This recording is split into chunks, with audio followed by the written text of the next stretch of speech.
เมื่อวานให้แม่นวันเกิดโฟกัสพากันไปจัดอยู่เฮือนพ่อตู่ม่อนเพราะว่าสถานที่กว้างขวางแต่การแต่งกินก็สะดวกสบายพากันตื่นแต่เช้าๆแล้วก็พากันแต่งตัวย่างไปเฮือนพ่อตู่ม่อนไปแล้วก็เห็นพ่อปู่ห้อยอันนี้แล้วเอาต้นหอมบัวห้อยอยู่ประตูก่อนเอาโฟกัสเข้าไปหั่นแล้วเอาหอมบัวหั่นน่ะปัดๆต้นโตโฟกัสแล้วว่าเป็นประเพณีของบ้านเขามาฮอดแล้วก็เห็นพ่อตู่ม่อนท่านกำลังกวาดใบไม้อยู่หน้าบ้านพ่อตู่นั่นก็มันบัดนั้นย่างเข้ามาในครัวเห็นแม่ตู่นี่กำลังปั้นขนมอันนี้แม่นเขาเฮ็ดมาจากมันดางแล้วก็ผสมแป้งขนมอันนี้เอื้อยแม่ย่าตื่นมาเฮ็ดแต่เช้ามาปั้นแป้งมาคั้นมันดางแต่ซ้อมให้มาเผ็ดอันใดแล้วก็ซอยเมียนหมดละแม่ตู่หันหลังมาซอยเวียกเอาแท้เอาว่าเป็นพี่น้องทางแม่ย่าปู่ก็ตื่นแต่เช้าๆแล้วก็ย่างมาเฮือนพ่อตู่ม่อนมาเตรียมเฮ็ดเฮ็ดนี่ท่าผักอาหารการกินต่างๆแม่นพ่อปู่แม่ย่าเป็นคนออกเงินบนลูกชายกับลูกไผหันบ่ได้ออกเงินซอยจักกีบมื้อซื่อนี้แม่ย่าไปเลาะซื้อกินอยู่ตลาดซื้อหลายแท้หลายว่าเปจนว่าเต็มกะเยไปจนว่า2หอบซื้อเบิดแล้วเราก็มาแช่ไว้ตู้เย็นเฮือนพ่อตู่ม่อนหมดเลยแล้วตื่นแต่เช้าๆตอน 6-7 โมงแล้วไปอันกินบางอันก็เริ่มเฮ็ดแต่มื้อซื่อตอนแลงบางอันก็เฮ็ดเมื่อวานแต่ตอนเช้าๆใครแต่ว่ามีพี่น้องมาซอยเฮ็ดหลายคนมีน้องสาวพ่อปู่น้องสายพ่อปู่แล้วก็เอื้อยแม่ย่าหัน2คนเมื่อวานหันบ่มีคนนอกจักคนเลยมีแต่เฮือนแม่ย่ากับเฮือนพ่อปู่หันมากินนำกันหลายคนแต่งช่วยกันมีทั้งหมด3เตาอันนี้มันซีนห่านก่อนกระจายจะแกงหันกระจายไปครัวก่อนเมนูซีนมื้อนี้ก็มีซีนงัวซีนหมูซีนเป็ดซีนไก่แล้วก็ซีนห่านมีปลา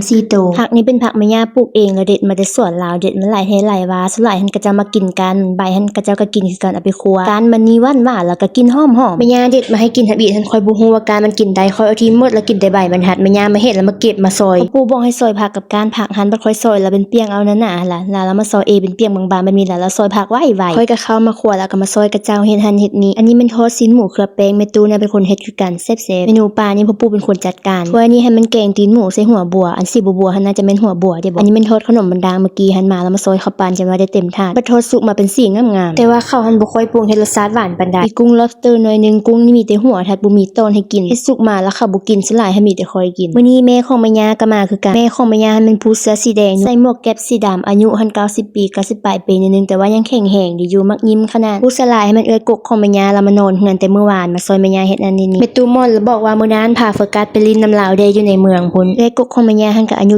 70ปลายปีอันนี้มันส่งให้ลูกนั่งนำกันแม่ตู่แล้วมีลูกทั้งหมด5คนแม่ย่าหันเป็นลูกสาวลาตั้งแต่พาโฟกัสมาแล้วหาก็สิมาเห็นหน้าทะเลนี่ล่ะมื้อนี้แม่ตู่ม่อนละมาแล้วก็ซื้อชุดมาให้โฟกัสชุดนึงแผ่นอันนี้หันแม่ย่าสั่งซื้อแต่เดือนแล้วพู้แล้วเตรียมเครื่องนุ่งเตรียมอันนี้แต่เดือนแล้วพุ่นค่อยถามกระเจ้าว่าอันนี้แม่นหยังกระเจ้าว่าผู้น้อยเต็ม1ปีแล้วกระเจ้าจัดวันเกิดให้ทุกๆคนจะต้องมีอันนี้มีแผ่นวางแล้วก็มีเครื่องหลายๆอันให้ผู้น้อยให้น่ะเลือกอยู่ถึงแผ่นมนๆก็มีปื้มมีบิ๊กมีโซ่มีเงินแล้วก็มีก้นคำมีอันเดียวหลายๆอันเขาจะเฮ็ดแบบนี้แต่เฉพาะผู้น้อยที่มีอายุ1ปีเท่านั้น 2-3 ปีแล้วเขาก็บ่ได้เฮ็ดความเชื่อเขาก็คือผู้น้อยให้เลือกอันใดและใหญ่มาจะต้องเป็นอันนั้นหั่นน่ะแต่ว่ามันก็บ่เสมอไปดอกเขาตั้งเฮ็ดม่วนๆซื่อๆเตรียมหมดทุกอย่างล่ะจะให้โฟกัสมาเลือกเพิ่นว่านอนหลับจับสั่นใดๆก็บ่ยอมลุกเขาละว่าพากันมากินข้าวก่อนโฟกัสนอนหลับละอาหารนี้เสิร์ฟไปกิน